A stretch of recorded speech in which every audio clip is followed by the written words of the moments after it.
Todos hablan acerca de la gran rivalidad entre Thomas Alva Edison y Nikola Tesla. Han pasado años enumerando sus creaciones y discutiendo acerca de cuál de estos dos inventores era el verdadero genio de la ecuación. Sin embargo, existen muchos inventores en nuestras latitudes que han contribuido con grandes avances en áreas como la medicina, fotografía y hasta la ingeniería aeroespacial. Hoy vamos a hablarles de algunos genios que fácilmente han podido ser vecinos de ustedes. Hablemos de grandes inventos latinoamericanos. Culturizando presenta Cosas Muy Importantes con Daniela y Federico. Bienvenidos a Cosas Muy Importantes. Muy importante. Episodio 76, Grandes Inventos Latinoamericanos. No hay mejor invento que el Patreon. Patreon. Patreon es nuestro salvavidas mensual. Fíjense, Patreon es una plataforma en la que ustedes se suscriben y se hacen fans de Cosas Muy Importantes y nos apoyan y empiezan a formar parte de nuestros amigos muy importantes. ¿Qué tienen que hacer? Bueno, ustedes se meten ahí en Patreon, buscan el plan que más les guste, se inscriben y por una módica suma mensual ustedes nos ayudan a comprar los pañales de Lucía. Aparte tienen diversos beneficios, acceso anticipado a los episodios. Por ejemplo, este episodio ustedes lo van a escuchar casi una semana antes del resto de los mortales porque van a estar en Patreon. Acceso anticipado, contenido extra muy importante, también comunicación directa con nosotros para enviarnos sus sugerencias. Y bueno, ya lo saben, búsquenos patreon.com/cosas muy importantes y desde $3 mensuales se suscriben. Vamos a comenzar este episodio de hoy dedicado a esos genios creadores, a esas mentes geniales de nuestro continente. Vamos a hablar específicamente de inventores latinoamericanos. Como hoy estamos inventando, yo voy a hacer la ñoñología esta vez. A ver. Un invento es una manera novedosa de cumplir con una función mediante el uso de trabajo, materiales útiles, energía e información. No es necesario que estén presentes todos estos elementos simultáneamente. Ahora, ¿qué es lo que pasa? Para que tú consideres que algo es un invento, tiene que tener un fin práctico. Una idea no es un invento, una religión no es un invento. Exacto. O sea, tú puedes decir que tuviste una buena idea, pero si tú llevas esa idea a lo funcional, ahí es donde se puede convertir en un invento, antes no. Exacto, o sea, el concepto de invento se usa como para definir algo que tenga una utilidad, ¿no? Sí, tú no puedes decir inventé tal cosa hasta que realmente no existe. Claro, y ojo, hay que tener en claro también que no es lo mismo inventar que descubrir. Fíjate que el concepto de invento solo se aplica a objetos concretos y hechos reales, por lo que no puede denominarse así a una idea novedosa hasta que es llevada a la práctica. Fíjate, llamamos muchas veces a Leonardo da Vinci que era inventor, pero sus diseños eran obras artísticas, realmente él no llevó a la práctica o no funcionaron cuando lo intentó hacer. Sin embargo, entre las cosas que decimos, no, Leonardo da Vinci, artista, inventor, porque realmente no se le puede negar que fue pionero al menos en idear una cantidad de cosas, ¿no? Sí, bueno, sirvió de punto de partida para muchos otros inventores, verdaderos inventores. Claro. Porque este señor tenía las ideas. Que de pronto no las pudo llevar a cabo porque no tenía los recursos ni la tecnología en esa época. Sí, porque probablemente si construía alguna de estas máquinas le iban a quemar vivo. Ahora, hecho por un latino nacido y criado o también naturalizado, hecho en Latinoamérica o también en otro país. Las grandes interrogantes. ¿Son latinoamericanos los inventos de los pueblos originarios hechos en el actual territorio latinoamericano, pero en tiempos en que este país no existía? Sí, fíjate, esto, ya que estamos hablando de inventos latinoamericanos, es importante que determinemos bajo qué rango llamamos a los inventos latinoamericanos. Fíjate, si lo inventó un latinoamericano en el exterior, sigue siendo un invento latinoamericano. Si lo inventó un extranjero dentro de territorio latinoamericano y desarrolló la idea por completo ahí porque se naturalizó, ella vivía en ese sitio, se considera un invento también latinoamericano. Básicamente agarramos todo lo que nos convenga y decimos que es latinoamericano. Que es nuestro. Exactamente. Ok, me gusta este episodio porque de alguna manera, primero es mucho más light que las últimas cosas de las que hemos hablado y hace falta. Y segundo, porque de alguna manera reconoce el talento que hay en nuestro continente, porque por lo general nosotros nos damos muy duro, siempre hablamos muy mal de nosotros mismos. Sí, y fíjense, y hay personajes brillantes aquí. una cosa que hicimos en este episodio es, para no dejarlos por fuera, dividimos los inventos por país. Exacto. Por cierto, no estamos hablando Suramérica en este episodio en particular. Vamos a hacer después una segunda parte donde nos vamos a ir a Centroamérica y el Caribe. Ojo, no tenemos ni a Guyana ni a Surinam porque hay muy poca información. Surinam básicamente vive de los camarones. Sí. Y Guyana también tiene, son países que son bastante oscuros, herméticos, sí, bien particulares. Pero bueno, vamos a comenzar con el sur, vamos a comenzar con Argentina, precisamente además porque este 1 de septiembre, fecha en la que se va a estrenar justamente este episodio para todo el mundo a través de las plataformas de podcast, de Spotify, Apple, todo lo que es Spreaker. Justamente 1 de septiembre del año 1891, si no me equivoco, el policía argentino Juan Bucetich elaboró las primeras fichas de identificación basadas en las huellas dactilares. Ah, que ustedes no sabían eso. Este es uno de los grandes orgullos del pueblo argentino, la identificación de personas a través de las huellas digitales o huellas dactilares. Es un invento argentino. Por cierto, yo no sé si tú sabías, pero nosotros en Derecho nos dan criminología. Ajá. Esto nos los dieron. Claro, esto fue un avance grandísimo para la criminología. Sí, por supuesto. Fíjate, en Babilonia y Persia, allá por los años 1600, pero antes de en Cristo. El Cataplum. En el Cataplum. Se utilizaban las huellas dactilares para identificar las arcillas. O sea, si tú hiciste un jarrón, tú le pegabas tu dedito. Un barrón es un jarrón de barro, un 2 en 1 ahí. Exactamente. Okay. Tú pegabas tu dedito. Y esa era tu firma. Esa era tu firma. O sea, ya en ese entonces se conocía que las huellas tenían un carácter único. Exacto. Después vino un antropólogo inglés que se llamaba Francis Galton, que publicó un libro que se llamaba Huellas dactilares. Esto fue en 1892. Ok. Él determinó que existían 40 patrones dentro de la huella dactilar, en las cuales diferenciaba. Pero realmente el interés de Galton con este libro era diferenciar las razas. Claro, era un tema más racial y de herencia que un tema de identificación, ¿no? Exactamente, pero se empezó a dar cuenta, obviamente, claro, que todas las huellas dactilares eran distintas. Claro, y esto determinó algunas características que se usan todavía hoy en día. Ahora, este señor, digamos que sienta las bases para lo que posteriormente viene a ser este señor argentino, Juan Bucetich, algunos años después. Fíjate, él era el jefe de policía de la provincia de Buenos Aires. Ok. No.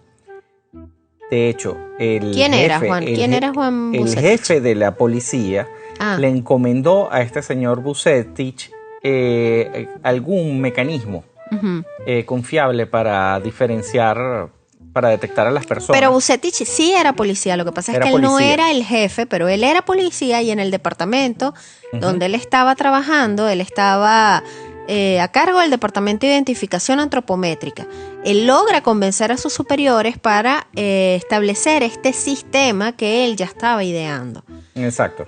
Había un caso en particular que tenían que resolver que creo que fue lo que realmente motivó a que esto se acelerara y este señor usó inicialmente 101 rasgos de las huellas para clasificarlas en 4 grandes grupos. Este fue como el gran logro de él, ¿no? Los arcos, la presilla interna, presillas externas y verticilos. Ok. O sea, alguien de verdad se dedicó a ponerles nombres a todas las rayitas de los dedos. Wow. Esto es algo increíble. Pero bueno, fíjate que esto llega a la historia y precisamente por un asesinato, una señora que mató a su marido. Exacto. Yo sabía que había un crimen que había como que motivado a Bucetich en ponerse las pilas y terminar de pulir esto en lo que él venía trabajando. Sí, ¿Qué hace este señor? Bueno, fíjate, él comienza este proceso de tomar huellas dactilares. De la escena, ¿no? De la escena. O sea, el caso no es tan importante como el hecho de que él comienza a hacer un registro. Claro. De huellas dactilares. Él tomó casi las huellas en las escenas, entonces la de los hijos. Y de todas las personas. Claro. O sea, todo este sistema que tenemos hoy en día de registros, grandes registros de huellas dactilares. Fíjate que en las cédulas, en los pasaportes, en todo, tú pones tus huellitas. Claro. Todo esto viene de Vucetich. Claro, él logra resolver este caso a raíz de Una huella dactilar de una huella ensangrentada. Exactamente. Antes de Vucetich nadie usaba guantes para cometer crímenes porque no importaba. Claro. Y aparte que a raíz de este señor, imagínense lo que avanzó la criminología nada más con este detalle. De hecho, era cómico porque antes de Vucetich y las huellas dactilares se utilizaba el tamaño del cuerpo.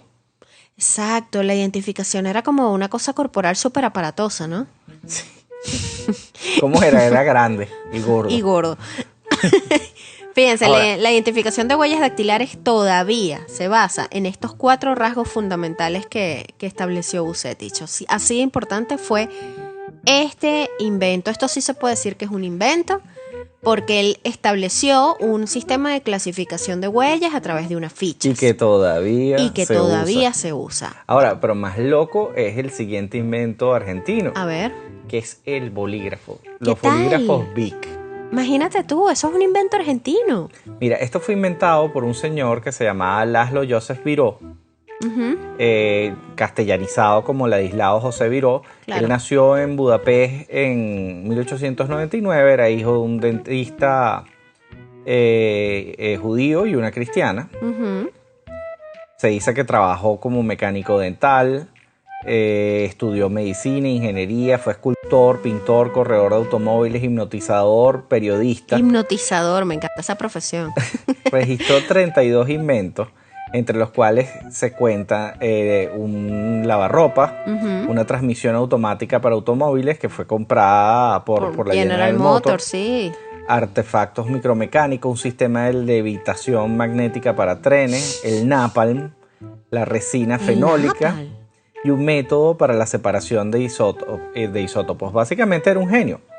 Ahora, este señor, cuando la cosa se pone fea en Europa por la guerra, él se hizo muy amigo del presidente de Argentina en aquel entonces y él lo invitó a vivir a Argentina. Él se muda a Argentina. Como un huésped, pues. Y ahí es cuando él comienza a desarrollar el bolígrafo. El bolígrafo que tenemos hoy en día, el de punta, Claro. que tiene como una ruedita que va... Rogando la tintica, pues. Exactamente. Ajá. Eso lo inventó este señor, comenzó a manejar la idea en los años 30, todo este asunto. Ahora, fíjate, ya en Buenos Aires, él tenía un socio y formaron la Sociedad Suramericana Viró para desarrollar bien este tema del bolígrafo. Ok. Ahora, en un momento determinado, llegó y la vendió esta compañía a la Eberhard Faber por $2 millones. Wow. Es increíble. O sea, de hecho, es un caso bien particular. Al final, este sistema que se denominó Viró terminó convirtiéndose en Bic. Claro. Y todos conocemos la empresa Bic, B de burro y C, Exacto. que son los yesqueros. Y todo. Bueno, este señor es el que creó todo esto. Claro, pero fíjate, esto es más un invento prestado de un europeo en tierras argentinas. Bueno, Pero bueno, se lo creó aquí, pues. Sí, bueno, pero realmente no hubiese podido crearlo si no hubiese estado en Argentina, porque lo hubiese agarrado la Segunda Guerra Mundial. Claro, y hasta ahí. O sea, él realmente desarrolló toda su idea en Argentina y él se considera argentino. Ok. Ojo, no nos caigamos a cobas, él de verdad se naturalizó y él se sentía sumamente argentino. Qué bien, qué bien.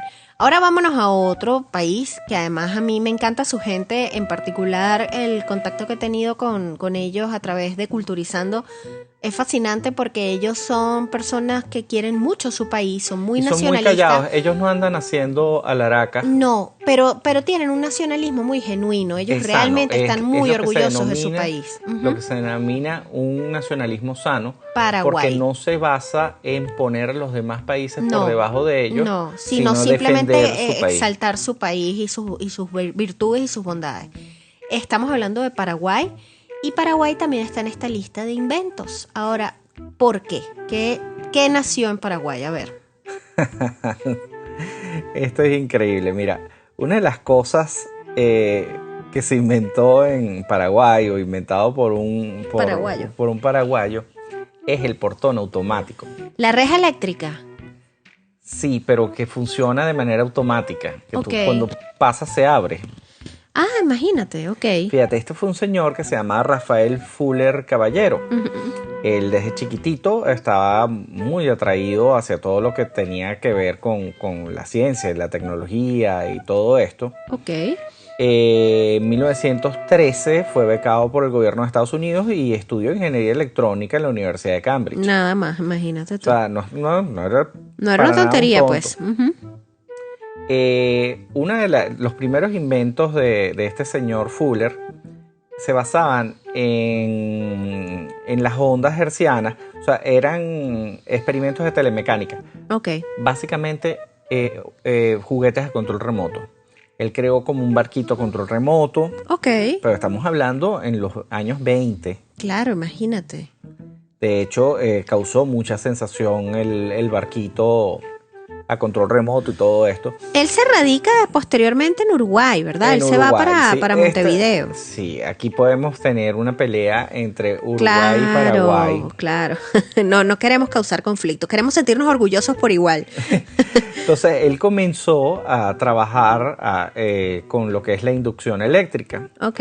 y creó un sistema abridor automático de portones Wow. a control remoto. Estamos hablando en 1929. Qué bárbaro. O sea, estamos hablando que habían pocos carros y él ya había inventado un sistema Claro, del portón eléctrico. del portón eléctrico. Ahora, obviamente era sumamente complicado. Trabajaba con un sistema de relés que había sido inventado muy recientemente en Norteamérica. Claro. Pero su invento, él presentó su invento, tuvo mucho éxito. Sin embargo, cuando él viaja a Estados Unidos para patentar su invento en Estados Unidos, le roban la patente. Ah, eso era muy común, ¿eh? Sí, señor. Entonces, por lo que yo estuve estudiando, este es el inventor más importante que tiene Paraguay. Ok. Ahora podemos pasar a Uruguay. Claro. Este es el, Fíjate que ahorita que el dices otro lo de- vecino callado. El otro vecino callado del sur. Ahora fíjate, una cosa que tú comentaste ahora sobre las patentes, es importante destacar, por ejemplo, en el caso de Edison y de Tesla, que tanto se ha hablado que Edison se robaba los inventos y todo este asunto. Edison era un hombre de negocios muy hábil y realmente muy veloz a la hora de ir a patentar. Él lo que tenía era buenos abogados. Él tenía ahí un personal que estaba, pero en la puerta del registro permanentemente y Eso es- registraba todo rápido. Eso es muy importante, sí, señor. Sí, un día vamos a traerles un episodio sobre la guerra de las corrientes en particular, porque eso realmente fue una guerra, la guerra entre Edison y Me Tesla. imagino que una guerra de miniteca. Aquí una guerra de rayos y centellas. Exacto. Fíjate. Pero la guerra de minitecas, me acabas de remover algo en mi memoria de señora mayor De señora. en mis tiempos de juventud. Mira, A ver, vámonos en con Uruguay. Ajá. se inventó la detección del cáncer de mama.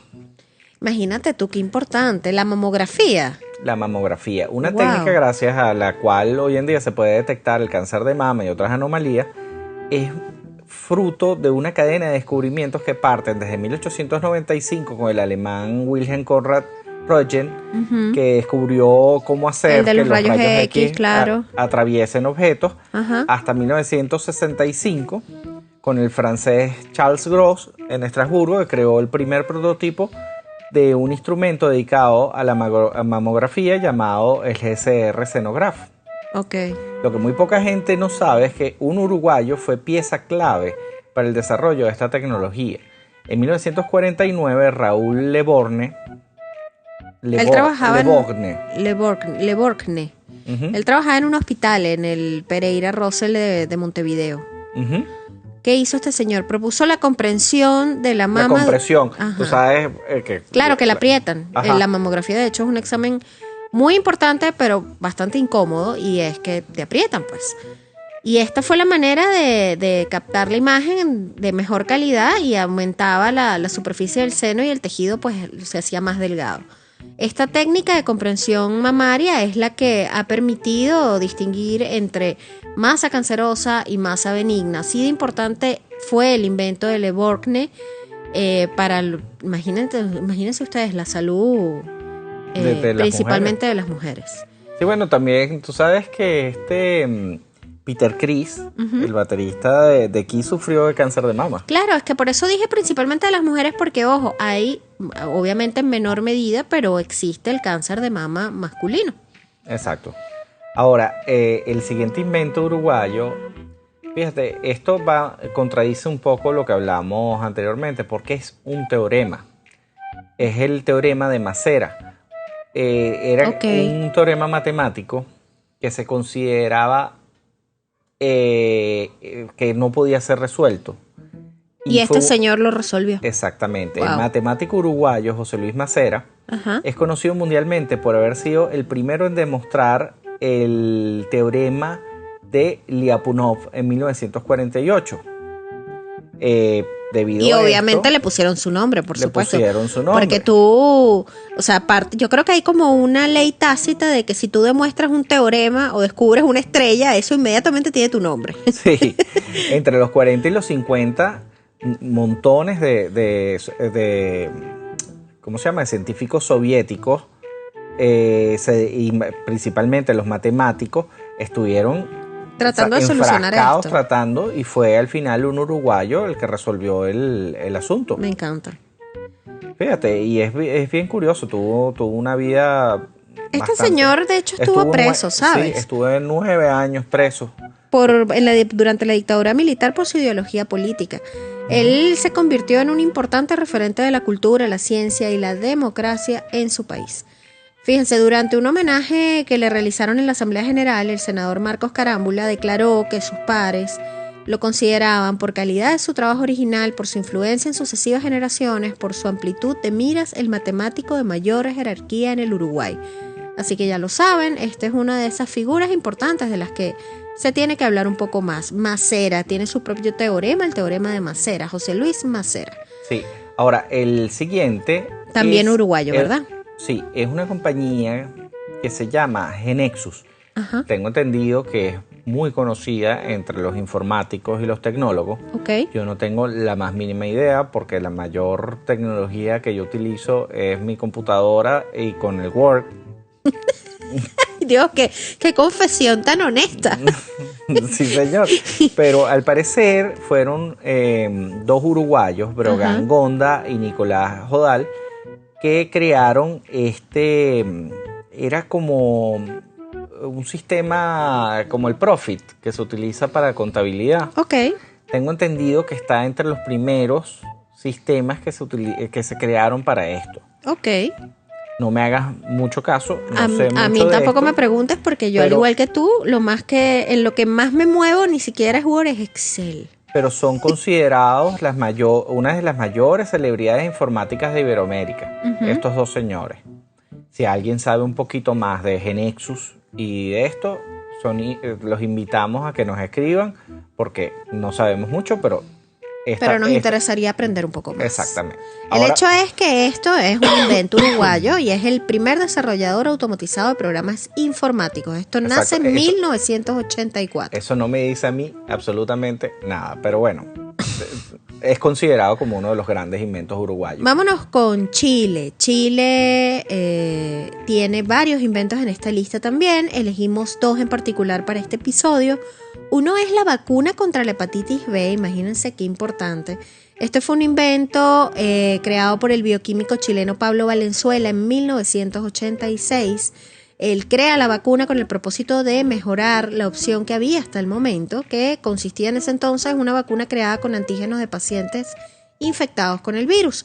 Este señor, en cambio, logró crear una inyección eficiente con ADN recombinante, un proceso que consiste en proteínas producidas por cultivos de levaduras modificadas genéticamente, creando así una opción que no incluyera el virus dentro del mismo antídoto.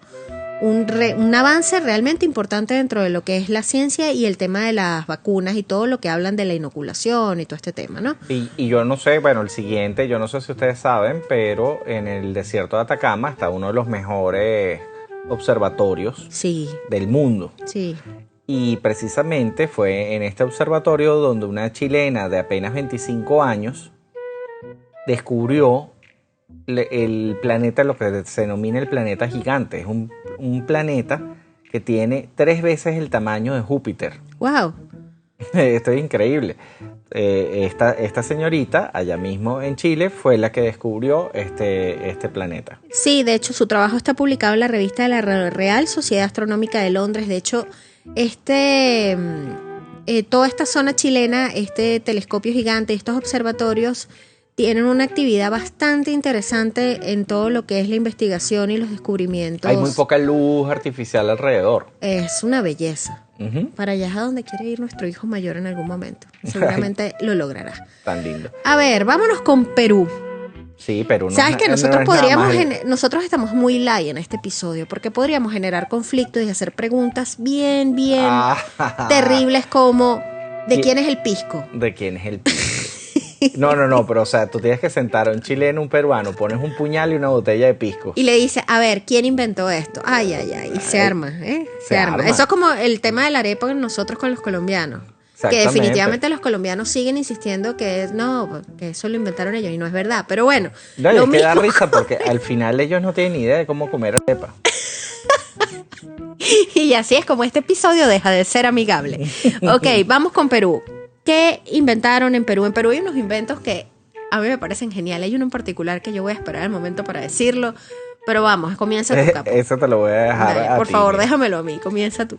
Perú es una de las cunas más importantes de la aeronáutica, Ujú. para que ustedes vean. Qué Hay bárbaro. un señor que se llamaba Pedro Paulet. Ujú. Él nació en Arequipa en 1874 y fue un pionero en lo que es La ingeniería espacial. la ingeniería espacial. Sí, Fue la señor. primera persona en construir un motor de propulsión Ujú. a combustible líquido para un cohete Sí. y es considerado como uno de los padres de la aeronáutica.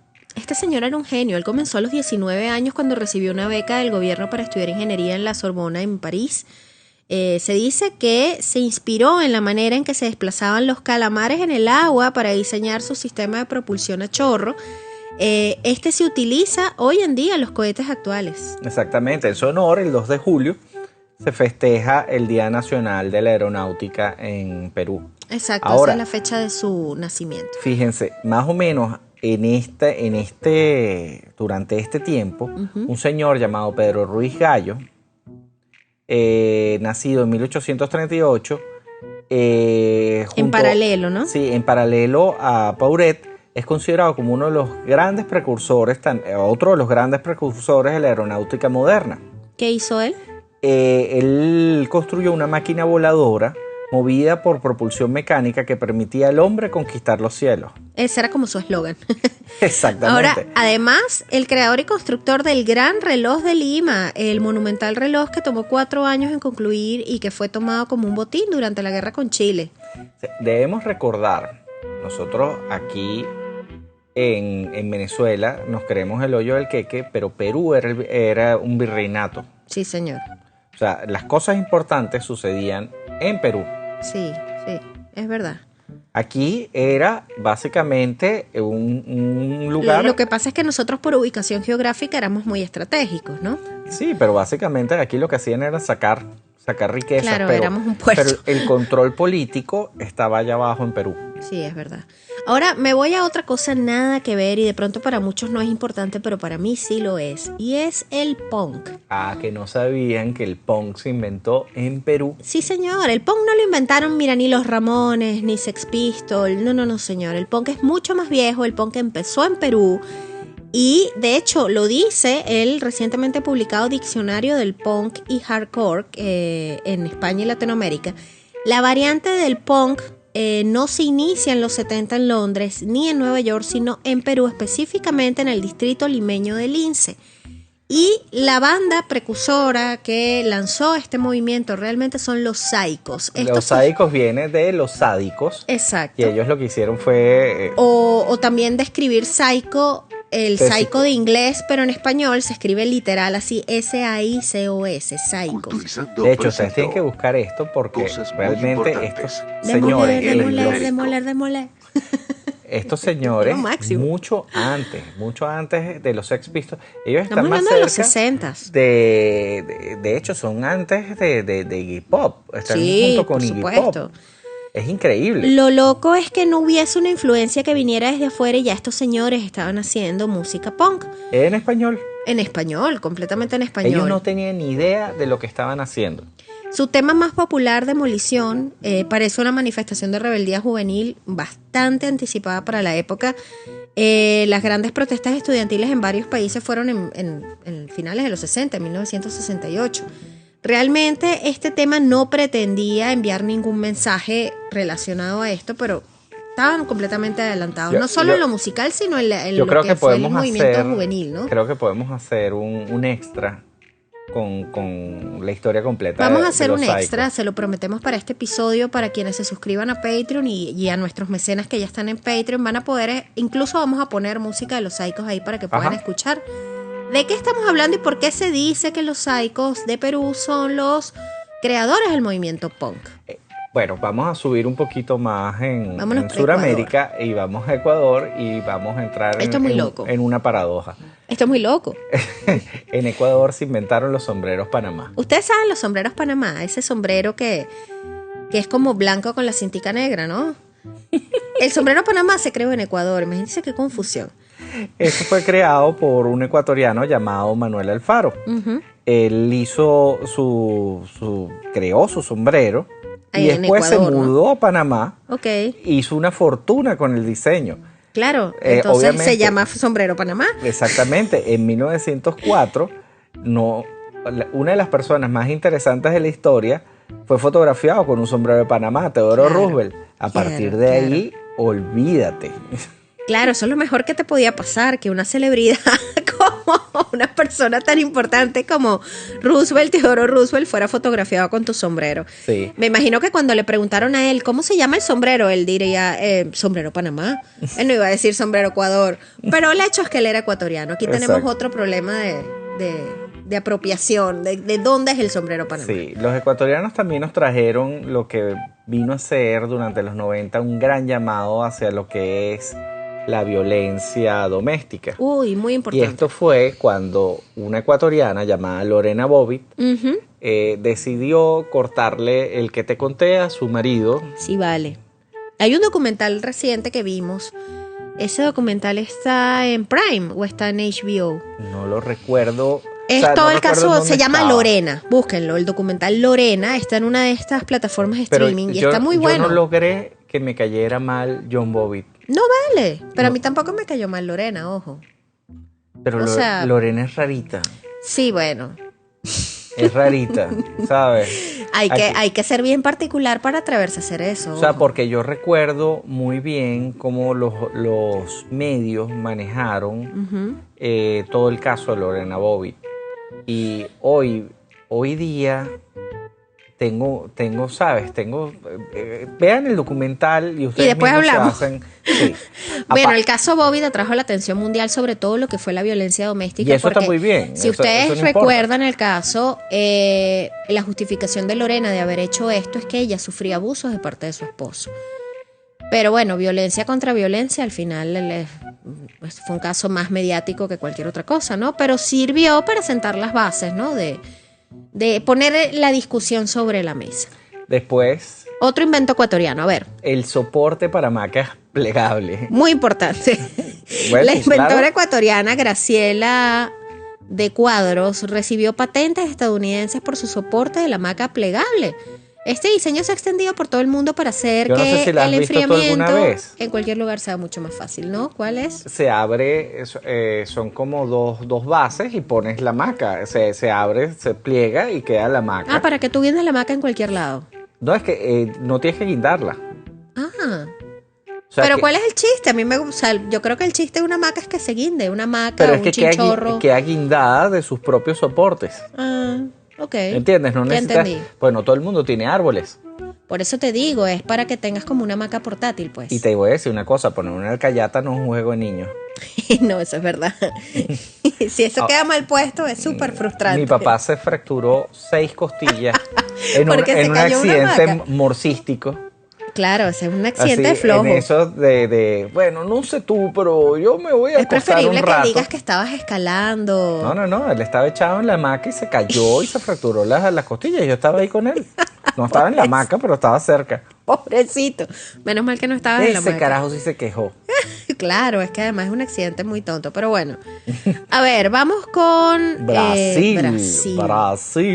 Brasil tiene un montón de inventos, Capo. Es Mira, una genialidad todo lo que sacamos de Brasil. Yo empecé a investigar sobre Brasil y fue así como que no, vale.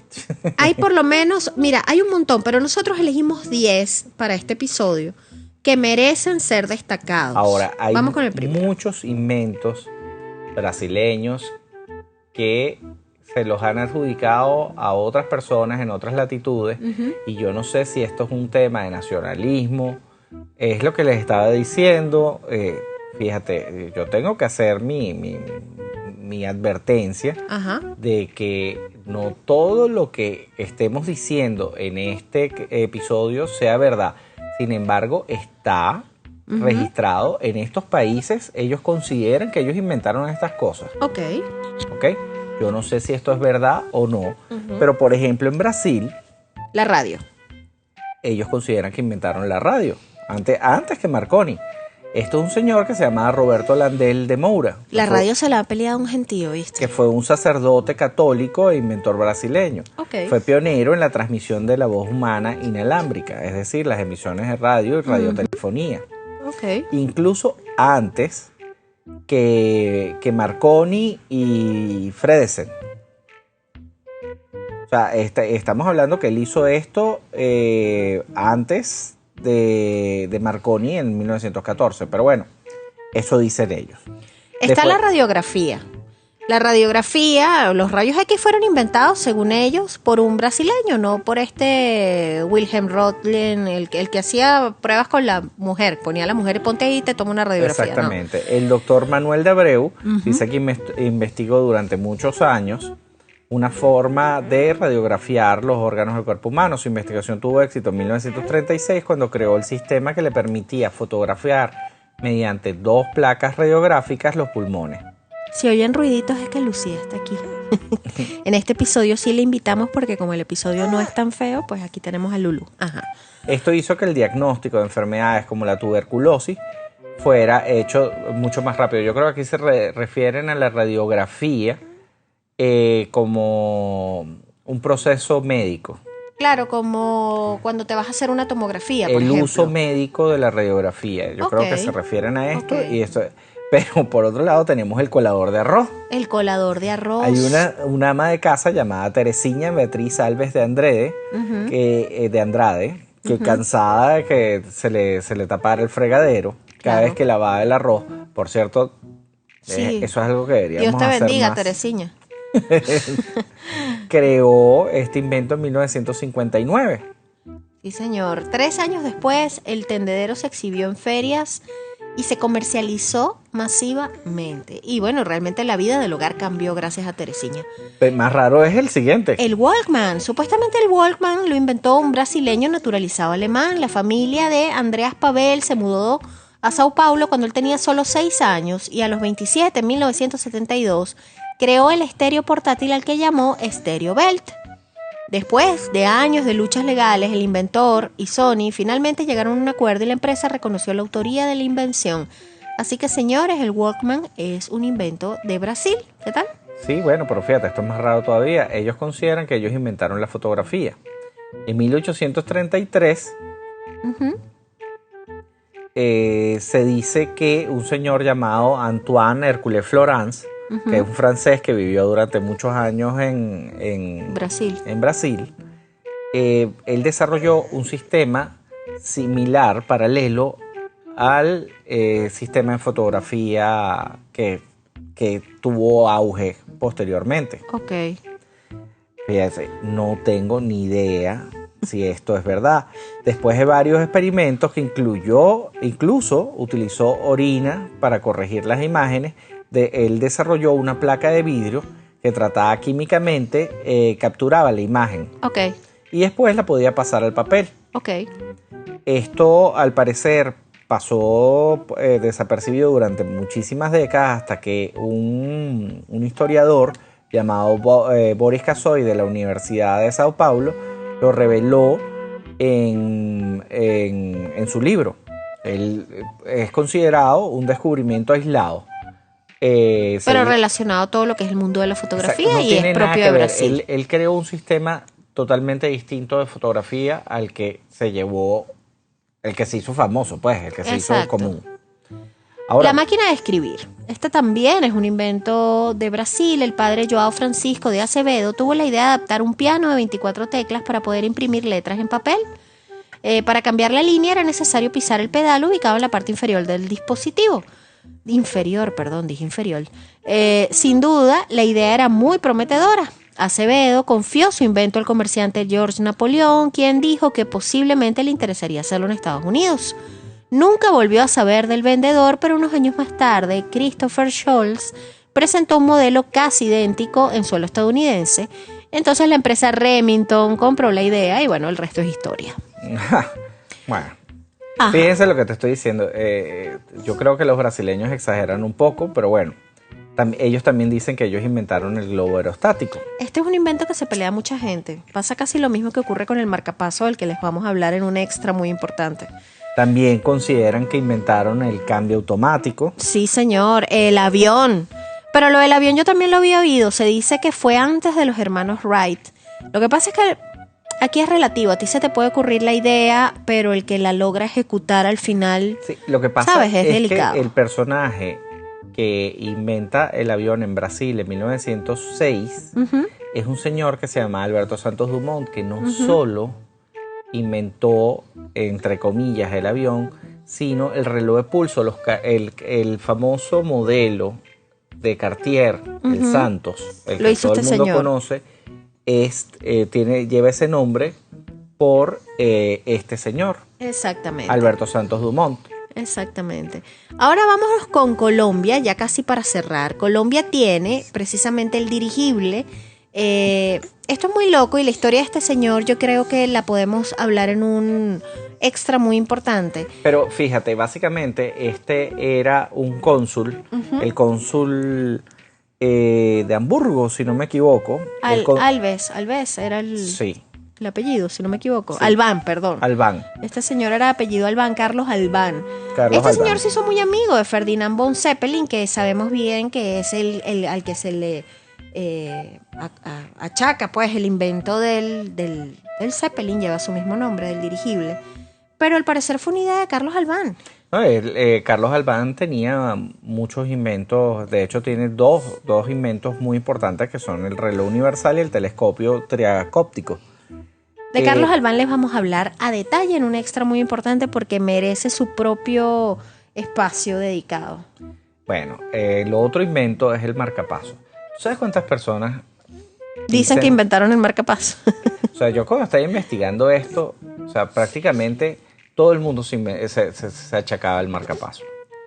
Fíjate, según la medicina colombiana ha entregado una buena cantidad de creaciones al mundo y el marcapaso supuestamente es una de ellas, concebida en 1958 por el médico Alberto Bejarano Laverde.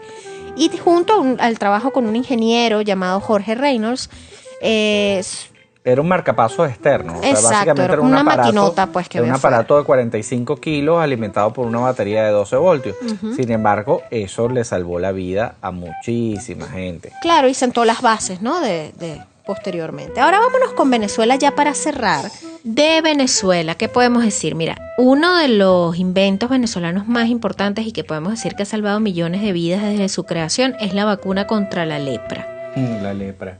La lepra es una cosa horrorosa. Bíblica. Una de las enfermedades más temidas de tiempos bíblicos. ¿Tú te acuerdas? Hicimos un capítulo donde había una isla en Italia donde mandaban a los leprosos. Sí, claro, Poveglia, la isla maldita. La isla maldita. No se me olvida. Y bueno, y estaba la isla en América del Sur donde da a parar el Che Guevara. En Exacto. aquel viaje que hace, que de hecho está muy bien retratado en la película de Diarios de Motocicleta, que siempre hemos tenido la teoría de que si él se hubiese Ido ido por el otro lado, hubiese terminado vendiendo acciones de bolsa Ay, qué horror. y en un yate. Nos van a linchar. Nah. Mira, volvamos a los inventos. La vacuna contra la lepra esta fue a La cargo... leishmaniasis se llama, Exactamente. es el nombre científico de la lepra. La Es leishmaniasis. una cosa horrorosa, Horrorosa. que te llenas de ronche, básicamente te come. Es horrible, te comen vida. El gran doctor Jacinto Combit fue el responsable y pionero de esta invención. Y además, por esto él se lleva el premio Príncipe de Asturias de Investigación Científica y Técnica en el año 1987. Bastante reciente, por cierto, para Sí. una enfermedad tan bíblica. Exacto. Y por si fuera poco, recibió una postulación al Premio Nobel de Medicina en 1988. Recientemente, bueno, no sé qué tan reciente porque yo tengo los tiempos mezclados, pero siento que fue hace poco que partió de este plano el doctor Jacinto Combit y es una de esas grandes eminencias y orgullos de Venezuela. En todos los países tenemos nuestros científicos favoritos. Ujú. Yo creo que Jacinto Combit era uno de los favoritos de aquí de Sí, Venezuela. es un genio. Ahora, ¿qué otro invento? Fíjate que en la medicina tenemos como nuestras fortalezas, ¿no? Bueno, si lo sabremos nosotros, yo les voy a decir una cosa, señores. Los médicos venezolanos son buenos. Son maravillosos, sí, señor. Buenos con B de burro. Nosotros, este país estará lleno de cosas negativas. Sí, claro, tenemos tendremos, todas nuestras cosas ¿sabes? malas. Famas de Sí. vivos, famas de flojos algunos, de No, groseros. Yo no creo que seamos flojos. Pero Groseros quizás. Pero los médicos están como a 4 pueblos de De todos otros- los médicos que yo haya tratado En el mundo. en el mundo. Sí, no es por nada, pero un saludo a los médicos venezolanos. A ver, el bisturí punta de diamante. Este es otro de esos inventos venezolanos que revolucionó la historia mundial. Un Imagínate tú. maracucho. Sí, señor, creado por el médico y científico venezolano Humberto Fernández Morán. Realmente esto cambió el mundo de la cirugía, sobre todo la oftalmológica, y porque claro, esto puede hacer cortes ultra finos en lo que son las cirugías oculares. Exactamente. O sea, básicamente pasaron de trabajar con un machete a trabajar con un exacto. No, tampoco así. Dios mío, tus No, conocimientos de medicina son bastante profundos. No, pero o sea, es para ejemplificar la exactitud de un bisturí. Ah, caramba, de punta caramba, de es una cosa diamante muy seria lo que estás versus- diciendo. Versus un bisturí común y corriente es como un machete A en un contra bisturí, a un un exacto. Ok, bastante buena la comparación. Ahora, otro de los grandes inventos venezolanos es la harina de maíz precocida y La deshidratada. arepa es nuestra, señores, aunque me odien. Dígase la harina pan. Esto fue inventado por un ingeniero en el año 1964 Ujú. llamado Luis Caballero Mejías, a quien le compraron esta invención. Exactamente. ¿Cómo lo hizo? Bueno, desarrolló un proceso para industrializar la harina de masa de maíz o masa de maíz deshidratada. La arepa antes, y en algunas partes todavía se sigue haciendo. Sí, es muy se rica, por hacía- cierto, con maíz pilado. Sí, se hacía con maíz pilado. Ujú. Esto es, agarraban el maíz, lo raspaban, Ujú. después lo pisoteaban. Sus conocimientos culinarios del procesamiento de la harina de maíz son tan buenos como los de la medicina. No, pero yo lo que estoy hablando es de cómo se hacen las arepas, Ajá. cómo se hacían antes. ¿Sabes qué me da risa? Que la gente no te está viendo. Yo sí estoy viendo toda tu gesticulación de cómo se debe pilar la El arepa. 50% de mi sangre es italiana. Yo tengo que mover las manos para explicar. No, pero es que yo no les puedo explicar la gesticulación de Capo explicando cómo se pila la masa, el maíz, pues. Bueno, fue la familia Mendoza, los dueños de las empresas Polar, que le compraron la idea al ingeniero por 275,000 bolívares de aquel entonces, que eso el dólar estaba en 3.30 más o menos en aquel entonces. Ok. Pues le dieron como $90,000, no le dieron No, poco. tampoco fue que fueron 4 Pero lochas. imagínate todo lo que ganó. Mira, la mejor arepa que yo me he comido en mi vida, y lo recordé con esto con tu gesticulación del maíz pilado, fue precisamente de maíz pilado y fue en un pueblo en el estado Sucre, eso es el oriente de Venezuela. Cuando yo estaba en la universidad hice un viaje para allá. Yo creo que yo les he contado una labor social, una cosa muy loca, muy random. Intentaron reclutarme en algo que era como una secta, no lo lograron, pero mientras yo me fui de viaje. tendría 19 años. Y fuimos a hacer una labor social al pueblo de Macuro. Y estando ahí, pues la esposa del alcalde del pueblo nos quiso hacer una atención a los que habíamos ido a hacer la labor social y nos sirvió el mejor pescado frito que me he comido en mi vida, porque recién pescado del mar. Y venía acompañado de una arepa de maíz pilado y lo habían pilado ahí mismo afuera de la casa. Así y como dije yo, que agarras el maíz, lo machaca, lo lo pisoteas, no sé qué, así como explicó Capo. Bueno, sí, y es lo más rico que me he comido en mi vida. Yo debo tener hambre, porque de verdad que estoy salivando. Ahora, el último invento venezolano es bien curioso. Ustedes han visto que existen muchos tipos de alicate. Uh-huh. Hay uno que es básicamente todo tosco. Triangular. Hay uno que es como una redondeadito. Ajá. Bueno, tú sabes el que es delgadito. El alicate súper finito. El que es súper finito. Eso se llama pinza de rincones. Eso fue inventado aquí. Ah, mira tú. En Zulia, precisamente. Por otro maracucho. Un trabajador de la industria petrolera. Ok. Que le inventó precisamente para poder trabajar en las áreas pequeñas de los pozos cuando se les caían piezas y todo esto. Agarrar. Se llama pinza de rincones. Claro, entiendo. Ah, mira, qué cool. No sabía que ese invento era de acá. Para que tú veas. Bueno, la industria petrolera trajo muchas cosas, entre esas muchas frases y muchas palabras también. Uy, en sí. estos días... Si hablamos de inventar, las frases que se inventaron en Maracaibo. Bueno, en estos días hablaba en la sección que tengo quincenal en el Toque de Diana, el programa radial del Toque de Diana, con Diana Carolina Ruiz. Estábamos conversando sobre el origen de algunas expresiones y entre esas salió Macundales, salió también Charle Pichón. Todas estas vienen del momento de la industria petrolera, el auge, ¿no? Uh-huh. Y estaba Calihueva. Calihueva, que parece ser una grosería, que aquí la gente dice, no, que tengo calihueva, como para decir que tengo flojera. Es en la Cali Wave. Cali Wave, Cali Wave era como decir que está haciendo un calor horrible. Un vaporón. Claro, era como un sofocón que te daba en los campos petroleros en el estado Zulia, que hace ese calor horroroso.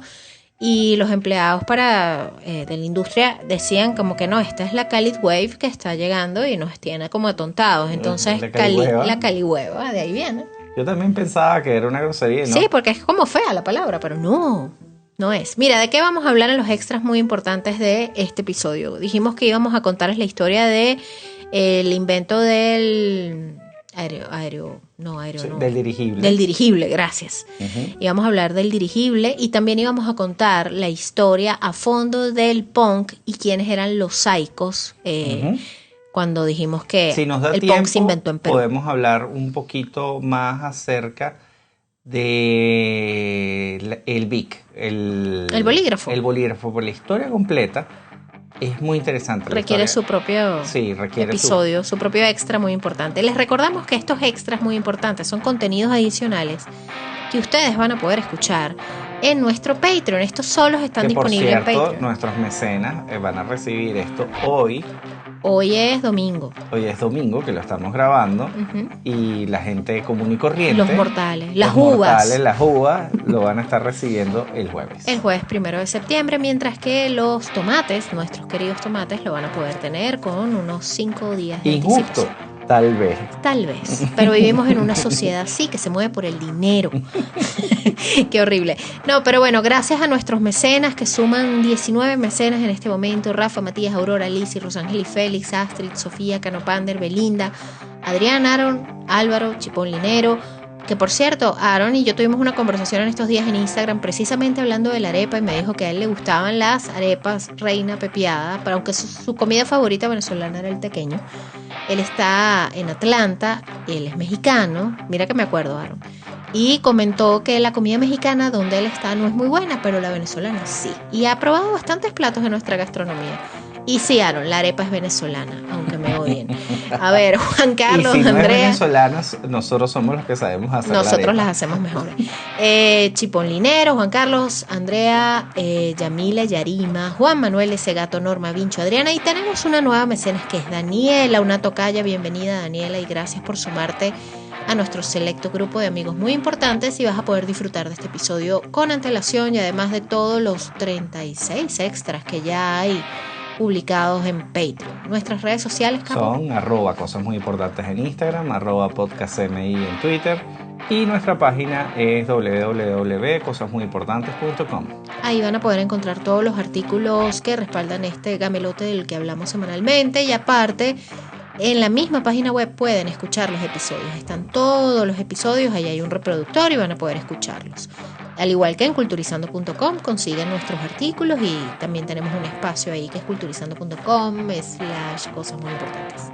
Patreon.com/cosas muy importantes, para que puedan disfrutar entonces desde $3 mensuales de nuestros contenidos extras. Y bueno, nos vamos de una vez a grabar los extras. Sí, no inventemos más.